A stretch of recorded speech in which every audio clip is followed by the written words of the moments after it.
Welcome to Shaking Tables, a podcast curated and produced by the global shapers community, Kampala Hub.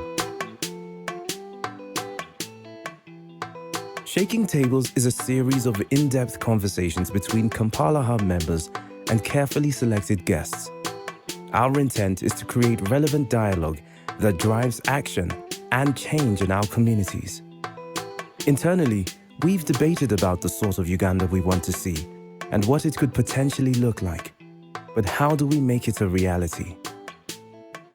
We'd like to invite you along on this mission to inspire, to challenge, and in the long run, shake some tables. As young people, we believe it's our responsibility to be a part of conversations being had and start the ones that aren't.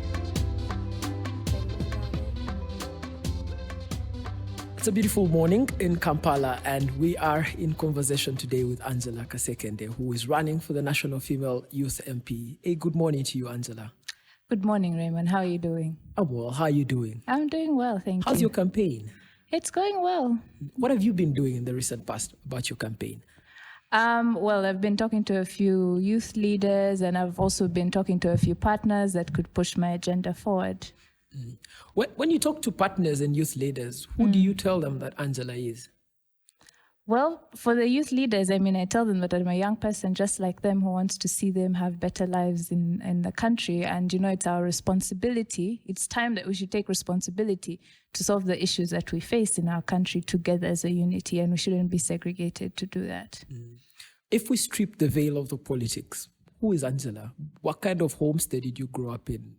What kind of life did you grow up in? What kind of education did you have? Well, Angela has had education in quite a number of countries. I started off here in Uganda for my primary school. Then I went to Kenya. Then I moved into, the international system for my O-level. Then I went to Kenya for my A-level. Then I went to United Kingdom for my bachelor's and my master's. I graduated with a master's in innovation and entrepreneurship in 2018. So I've been, traveling quite a bit and getting exposure.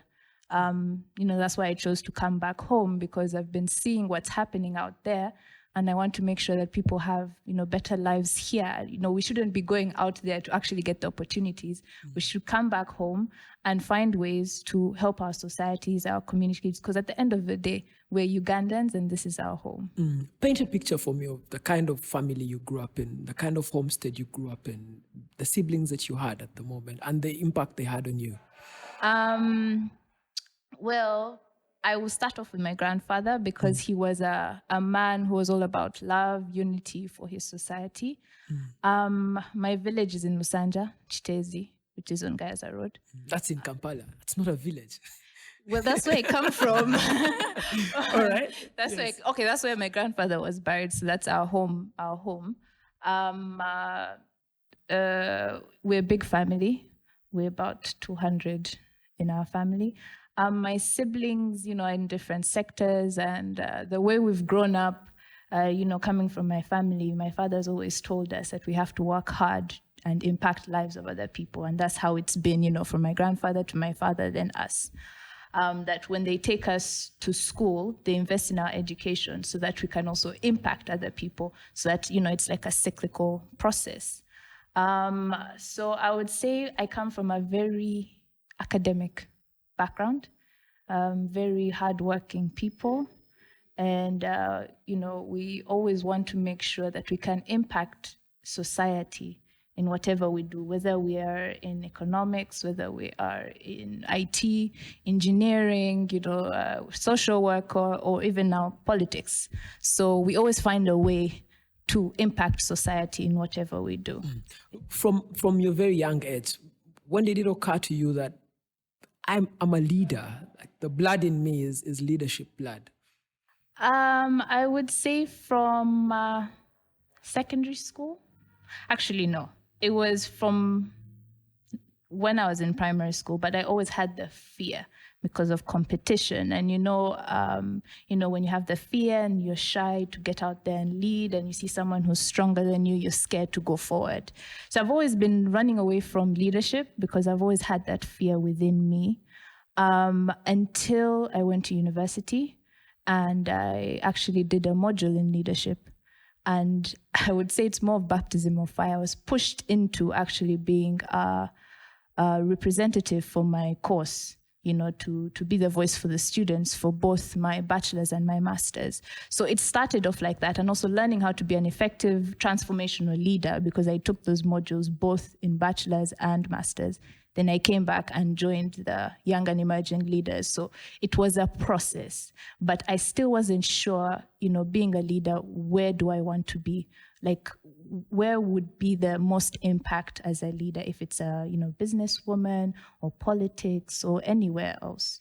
So my work, when I came back, and I worked for the French embassy, then I worked for Konrad Adenauer Stiftung, it started to be clearer for me what I wanted to do, because I had, youth projects that I was working on.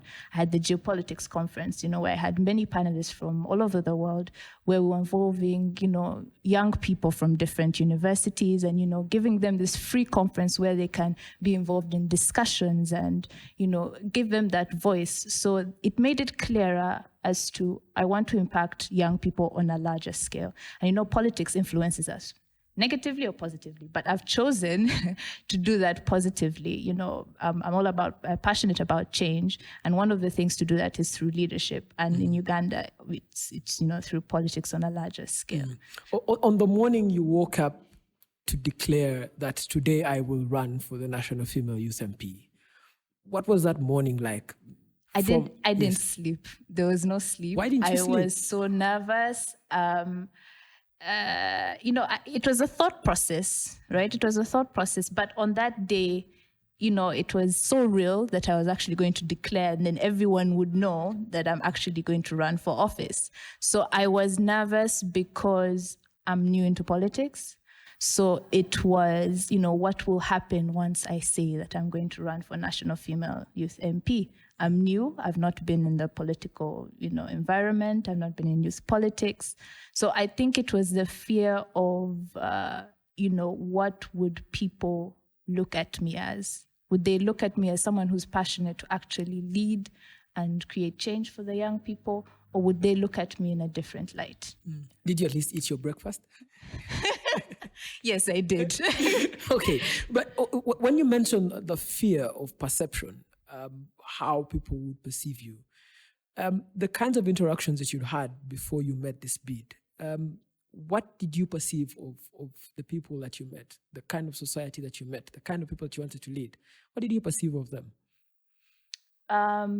Well, people right now are frustrated, they're disappointed, they're tired, and they've lost hope in the country.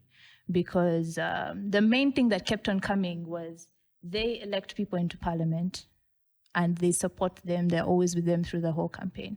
And then once they get into parliament, they forget about them. So they're not reachable, they can't access them, and they don't go back to their homes or, to their people that they're leading. So it's been quite difficult because, people would say that how would you be different from the people, we voted into parliament? So there's a lot of disappointment within them. So they're very cautious as to who they would like to choose. They want to choose someone who's different, someone who will be there for them, someone who will be there with them through the process. And also involving them and not, trying to be over them, I'm going to lead you and I'm the one who says what you need to do. No, but, solving the issues together as a united front and involving them, because this is our country. We're all Ugandans. Being educated or being non-educated doesn't make you, less Ugandan. We all want to see our country grow, and we all want to make sure that, each person, has a future within their home. So that's Do you relate with this lack of hope that people have? Because there are facts for it. I mean, the parliament is a very bloated parliament, some 427 of them. They earn the most money for any political servant in the country.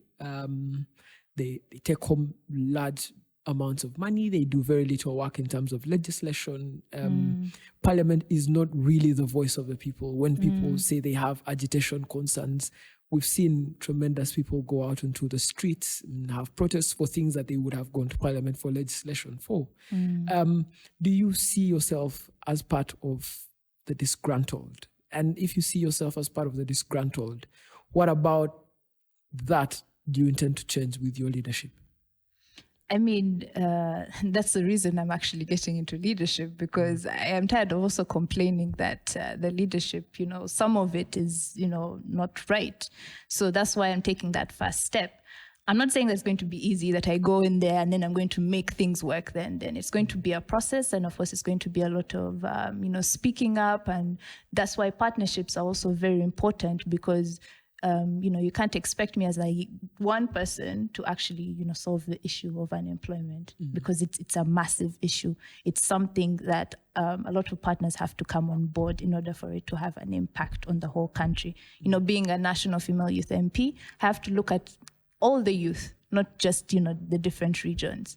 So all the youth, including the educated, non-educated, the women, the men, the able, the disabled. So I have to involve, look at every aspect of it and see how, I can impact their lives one way or the other. Everyone who comes into politics says the same. The president preaches the same. He's trying to solve unemployment. What makes your pitch different in terms of solving the unemployment problem for young people? Well, a lot of people talk about unemployment, but they don't exactly focus as to what bit they're going to solve, because unemployment is broad. Unemployment is a huge thing to talk about. But my main focus is advocating for universal vocational education and involving the private sector and the industry, to assist in the training of the youth. Because right now the skills gap is, we have the skills, they're there. I mean, a lot of people have skills, but is it the skills that the private sector are looking for? Is it the skills that the industries are looking for? Is it the skills that a young entrepreneur that has a small business, is that what they're looking for? So that's the issue that we're facing. So that's why I want to, I intend on launching the ambitious program of fostering 1 million jobs, where I'll be working with partners and reworking the current and future programs, redirecting investment for jobs of the future, and then also creating those partnerships with government in the private sector, educational institutions and vocational institutes. Hearing you speak, you say 1 million jobs. I had it right there. And I want to ask you on this. The private sector creates some 5,000 jobs in this country. The government civil service brings in about 10,000 jobs. Manufacturing alone normally raises up to 100,000 or so jobs in a year. That's not even 200,000. You're saying you're going to do 5 times that. How are you going to do that? Let me just make it clear. It's 1 million jobs for the term, not 1 million jobs per year. Per year, yes. It's so 1 million jobs for the term. For the term, which is actually feasible. Because when you look at it, and because I'm looking at the industrial sector, and that's that's the second biggest contribution to GDP. Right now, the industrial parks would take about 12 to 2,200 employees. Right? So we have about maybe 27 around the country.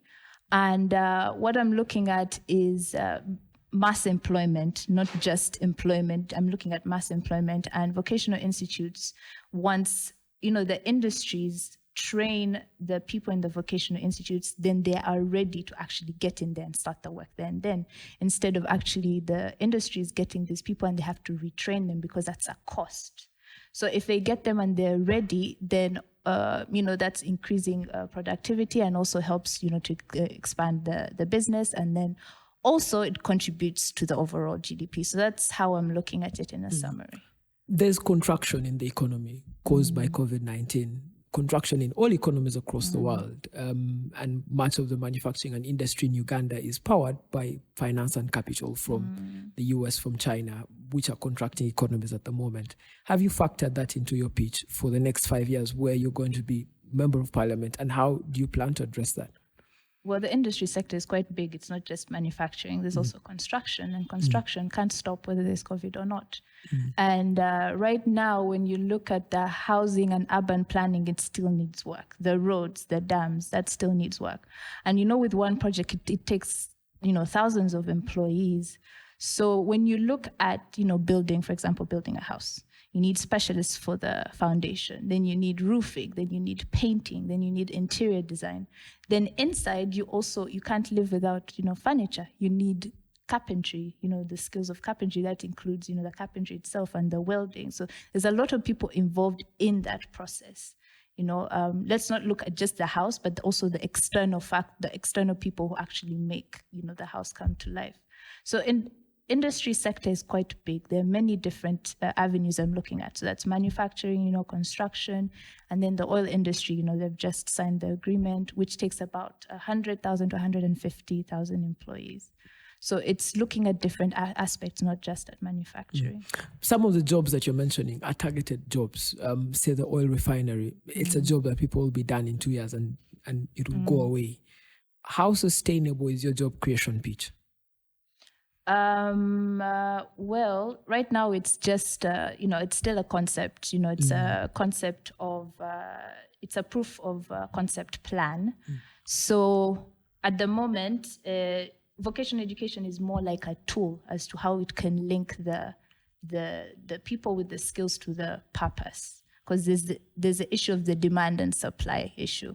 So it will improve, years to come. But for now, I'm looking at it as a 5-term plan, and then eventually it will grow, because the more jobs that are there'll be people who create the jobs, and then there are people who will be employed.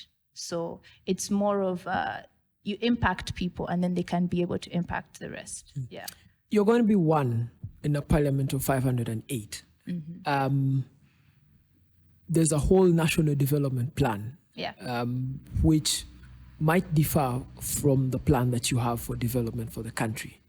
And Uganda doesn't have enough money to experiment. We only generate 24 trillion shillings in terms of revenue and utilize about 45 trillion of that in a budget. What's that thing that you're going to say in Parliament that's going to swing the majority to your side and say, this is the plan for development, this is where we should be going? What's that plan for you? Actually, the industrial plan is already there. So it is falling in line actually with what they plan to do. It's just, the allocation of resources that could be, the tricky bit on my side. But that's why I have to, come up with a full proposal so that I can advocate for this in Parliament. Yeah. You mentioned the allocation of resources, but that's the politics that people are going to be voting you for. That's the hope that people are going to have in you, that, so resources must be allocated towards young people. Yeah.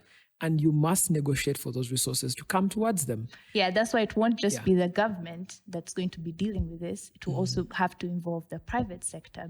So the government, because the private sector is already spending a lot anyway. So what will make the private sector train young people? What is in it for them? So that's where I will be, advocating for, the industry apprenticeships. So whoever, the percentage of youth that they train, they reduce the tax incentives, because that's the issue that they're having.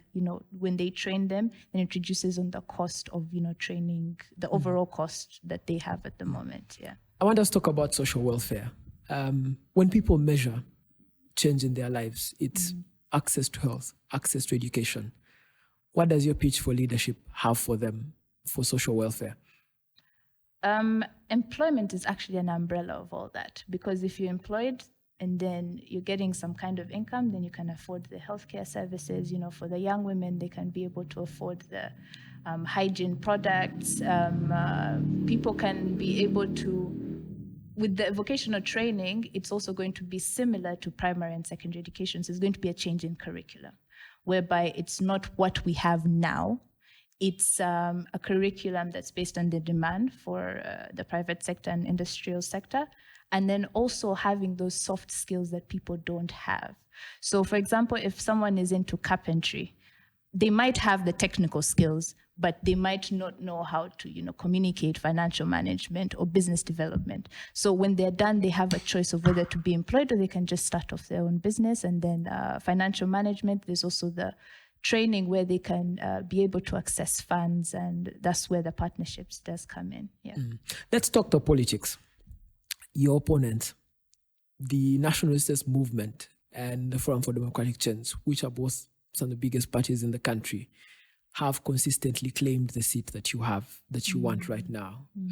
In fact, it's very rare to find an independent win that seat. What's the game strategy for winning a seat against a very strong ruling party and against a very organized opposition that's coming into this election? Well, I can't exactly say my strategy. But what's the plan for defeating your enemies? Well, politics, in the past years, it's been the same. So the reason why I'm actually coming forward is being able to represent, that young person who is scared, who's under a lot of fear to get into leadership. So having that different caliber of person into leadership, not having the person that has been in the structures for quite a long time, but someone who can come forward and articulate issues and make a proposal or a manifesto that will actually help the economy, not just to talk, because I'm more of a doer than a talker, actually. So what I want to do is to make sure that I put in action more than talking than what most politicians do, because that's who I am. Angela, the global shapers owe a huge debt of their gratitude to the World Economic Forum. And some of the key issues at the World Economic Forum include income inequality. In Uganda, income inequality is broadly evident. We're seated in a room currently in Kololo. If you just walk down a few miles, you will find slums in Naguru, you'll find slums in Kamocha. You'll find people upcountry who can't afford basic 3 meals. Even in the town, there are people who can't afford basic 3 meals in a day. And yet you have people living lavishly and their dogs having, say, 3, 4, 5 meals in a day. What do you think is the income inequality problem? Where is it stemming from? How do you solve it? Well, income inequality can't exactly be solved until the country is in full employment. And we can't go into prosperity until the country is in full employment. So that's why I'm focusing on employment and the 1 million jobs, because it will bring us closer to reducing that income inequality, for years to come. It won't just happen overnight. It's going to take a process. So that's basically my point for that. Yeah. But countries that produce the most jobs, China and the US, still have one of the worst income inequality rates in the world. It doesn't look like jobs fix income inequality.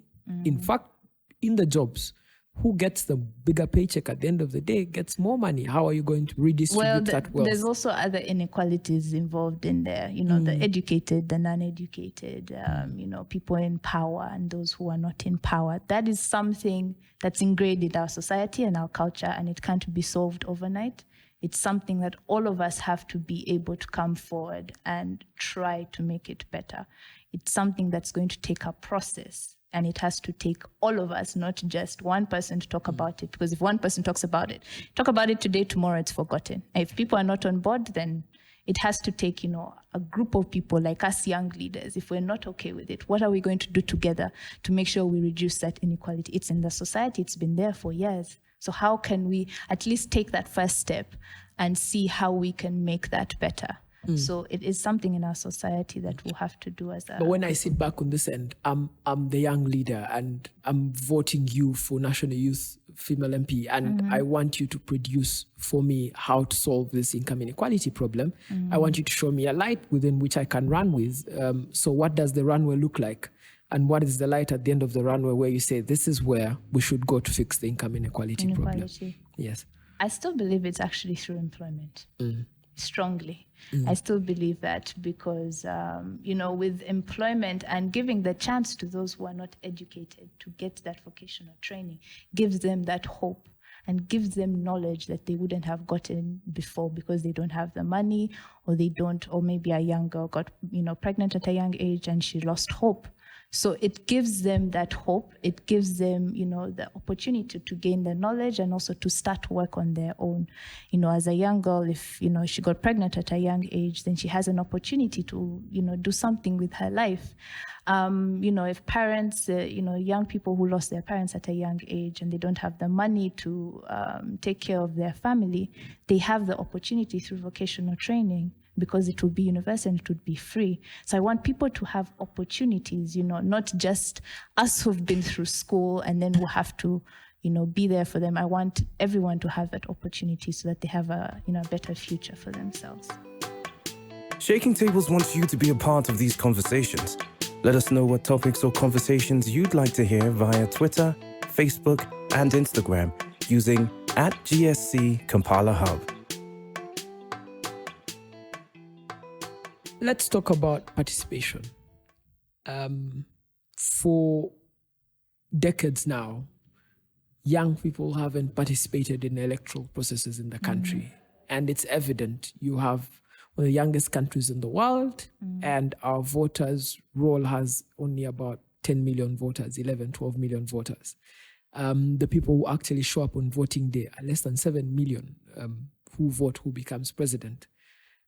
What about your campaign will spur young people to participate in the process of the election? With my campaign, I'll just tell you my experience first. When I declared that I was actually going to run, a lot of people didn't know that they could not vote for me. A lot of people don't know the electoral colleges, they don't know the process. So there's an issue in civic education. So that's why, whenever I get a platform where I can speak, I let people know that this is what happens in youth politics. Because my experience is I had to get people that have been in youth politics that can at least give you an insight of how it is, or, making my rounds to the Electoral Commission, because this information is not open, it's not out there. A lot of youth don't even, they get this excitement, elections is here, but they don't know the process of what they have to go through. For example, if, being National Female Youth MP, you have the opportunity to start from village level so that you can be part of the structures and vote for yourself. That's information I got to find out later on. But that's because I had to get someone that had the insights. It's not open information, unfortunately. So those are the difficulties that, mostly if you're new into politics, those are the difficulties that, that you face. It's not a clear structure. You always have to keep making your rounds to the Electoral Commission personally, and then you also have to get a lot of misinformation. So there's that issue with youth politics. Yeah. Let's talk about your inspiration. What keeps you up at night? What keeps me up at night? Well, with the way youth struggle, and personally, I've also had my own struggles. I want to see a society where, we have better lives, and also our children can have better lives, and our grandchildren. We can't go through this same process over and over again. At some point, we have to come up and make it better. So driving home and seeing the street children, saying, "Support me, madam," and all these things, we young people can't live like that. We're a young country, we're the majority. We should be able to, to help each other and help those that actually don't have that opportunity, give them hope.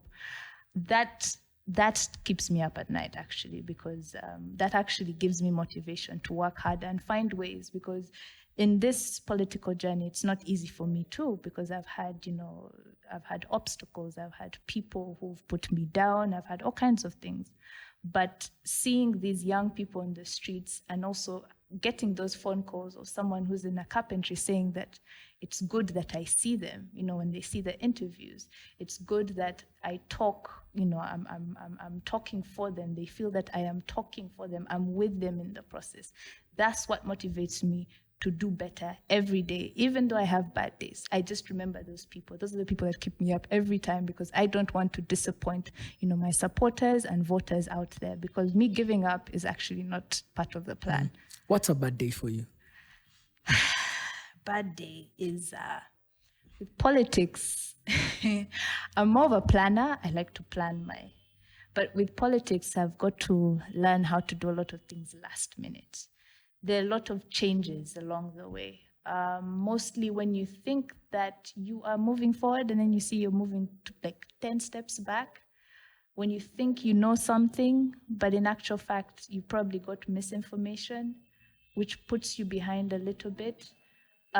When you think that the message has probably gone across and someone else is not for it at all because they want, they want something different.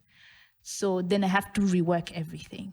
But every day is a learning process for me, really. It's an experience. I'm new into this. Being new into something doesn't mean that it's going to be okay the whole way through. Most especially politics. I had to think through, what am I giving up if I get into politics? What is going to keep me going even when I have my bad days? So those bad days, I take them as a learning process. For example, if I go for an interview and it just turns out terrible, I go back home, I talk to my team and see how to improve on that. I don't take it as, I've failed. Every day is a learning process. And being a leader, you do have to get that feedback and see how you can do better and be effective.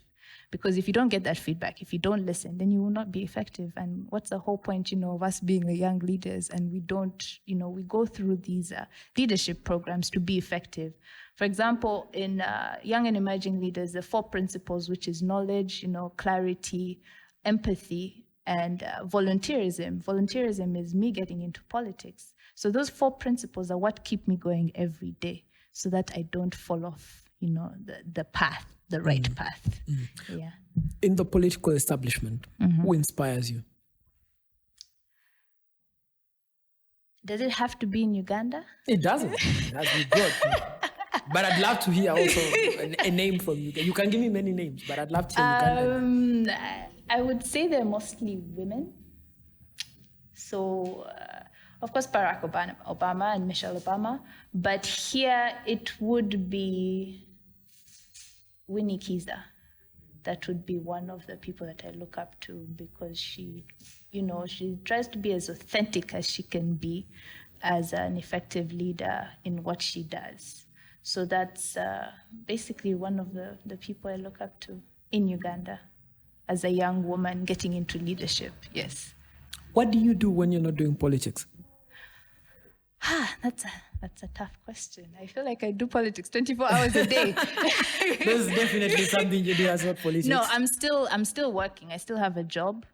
I'm a program coordinator at the International Law Institute, African Center for Legal Excellence. So I coordinate the Georgetown Law Executive Education Program. So that's for public and private sector individuals. So yes, we do train a lot of government officials from Africa mostly. And I would say always, usual stuff, watching movies or listening to music or, talking to my family. Wait, what does your playlist look like? What's some of the music I usually prefer sticking to the classical because it helps me kind of decongest my brain and just focus on the other things, that there's a life that I need to live. So classical, mostly instrumental. You have the Beethoven, the Bach, and then Alicia Keys has always been my go-to, artist, that helps decongest. Unfortunately, I was into music a lot, but then I don't have the time to get into it much. So when you say you are into music, what does that mean? Were you an artist? Were you a singer? No, I was playing instruments? I was more playing an instrument. What instrument is this? It is. It's just that I don't have it now.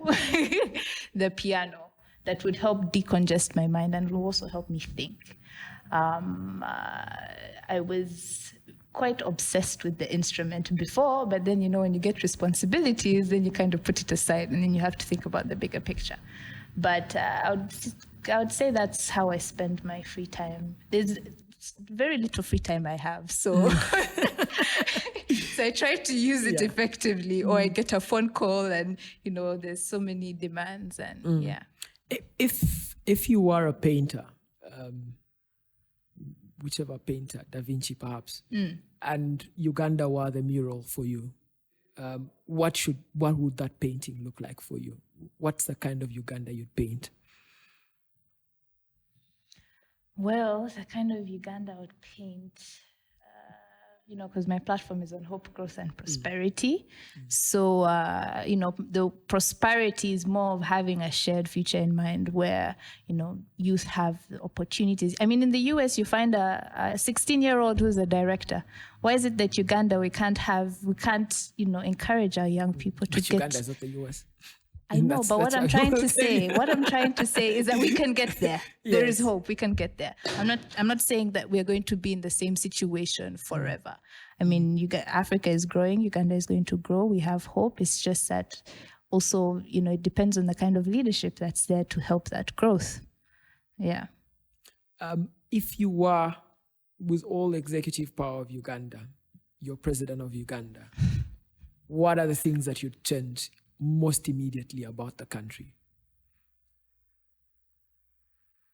Immediately? Yes. What would your 100 days as president of Uganda look like? Well, I'm not thinking that far, but since you asked the question,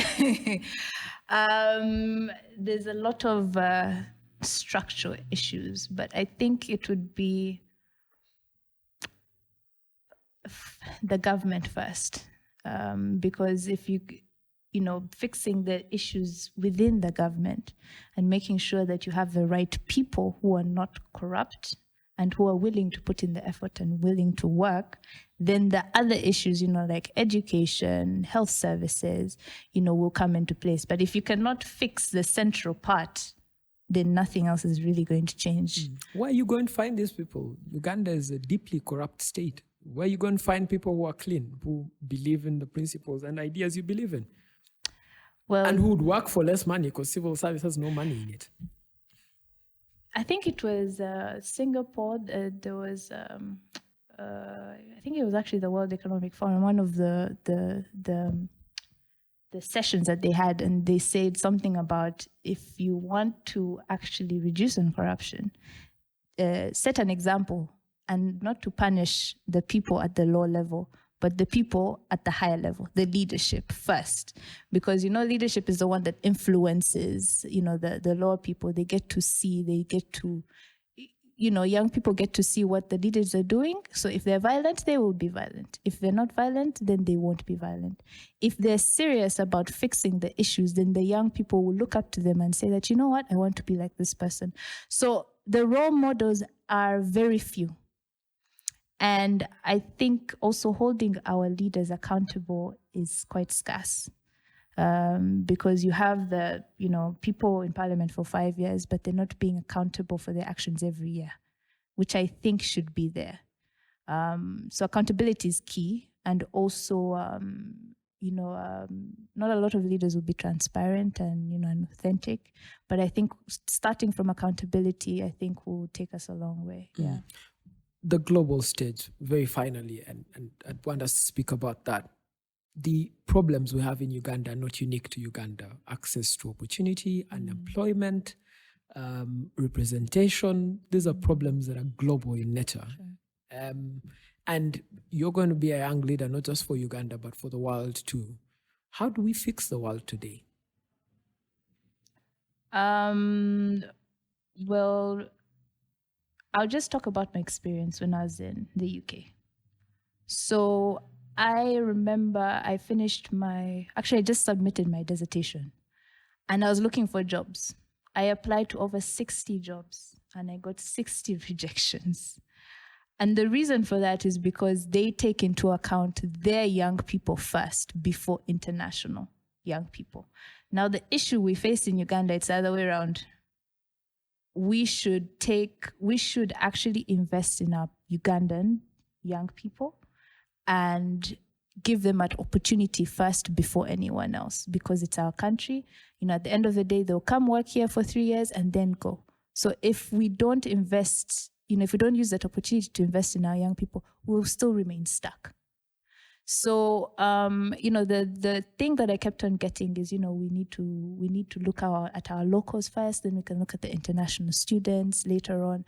So it made me think, and then that's when I realized that, I need to go back home And because that's my home, there's nowhere else. I mean, the UK is not my home. It was just there to go, have an education and come back. And it made me think as to how we might not be as invested in our young community as we should be investing in them. Because the labor force is there. I mean, we are all eager, we're all energetic, but we're just in a place where we are stuck. We don't know what to do, where to go. The opportunities are very few. We need direction. So as young leaders, that's where we come together. And of course, getting to know what other countries are doing and see if it can actually work for our country. Because what I see in a lot of young leaders is what has always worked and not being innovative and see what else can actually work. So I tend to look at my experiences that I've gone through and kind of incorporate it into what I want to achieve, when I get into parliament. Yes. There's many global shapers who will be listening to this podcast all across the world. What words of inspiration do you leave for them? Well, I always listen to Denzel Washington. And the one quote that gets me every day is, do not aspire to make a living, but aspire to make a difference. You have this opportunity to be a global shaper. Use it. Use it to change, the lives of the young people in your countries. Sometimes it could be scary. Sometimes you might not know what you want to do, but take that first step and see where you're going to go. Because impacting one person can impact many lives. You impact one person, it could be 30 people, 100 people, 500 people. So, if you have that passion to actually make change, if you have that passion to see someone else have a better life,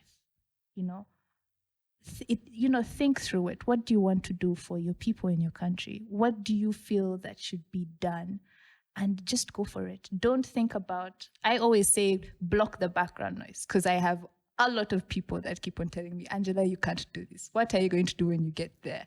You have not been in politics. Once you have that passion, once you have that will, trust me, you will you will work hard for it. You will find ways to, find solutions to it and just keep going. Yeah. I'd forgotten this one question and I just must ask it now. What's been your lowest point and how did you come out of it? Being an independent is hard. It's hard. Yes, you don't have the structures. You don't have that backing. So it's the people believing in you. There are very few, or there can be none. So I started off alone, and not so many people bought the idea, because politics, a lot of people are scared. They would ask me, why didn't you just go for an international job? Why are you getting into the mess of politics? But why not? If, I'm educated, I've had the exposure, why do I have to be so selfish and not actually try and do something about it? I mean, I also get tired of complaining about the leadership in our country. Must step forward and do something. I don't know everything. I'm not perfect. But the lowest point was when I had to do this alone, because it was a heavy, how can I say it? It was something that I had a lot of doubts. But then when I realized that, in looking at the bigger picture, I realized that, you know what, I'm going to do it and see how far I can go. So what's happening now is what I didn't expect. It's actually more than I expected. I expected worse. I expected such a negative turnout. I expected a lot of things. So I would say my lowest point is just being by yourself, getting out there, declaring that, you're going to be in politics and not knowing where life will take you, if people will support you or not. I mean, I had my family, but then, having partners on board, will they actually buy the idea? That's the fear I had, and the lowest point. Will I actually make a difference? Will I make an impact? Am I really doing the right thing? So, yeah. Angela, thank you so much. We're glad to have you. Thank we wish you you the so very much. best. Thank you and so when you much. win, please come back. I will. Thank you so much. Thank you so much. We hope you enjoyed this episode of Shaking Tables. You can find out more about the Kampala Hub and the Global Shapers community as a whole via our website, gsckampalahub.org, or connect with us on Twitter, Facebook, and Instagram using @GSCKampalaHub. We look forward to hearing from you and can't wait to share upcoming episodes. Remember, you can subscribe to the podcast at your preferred podcast listening platform.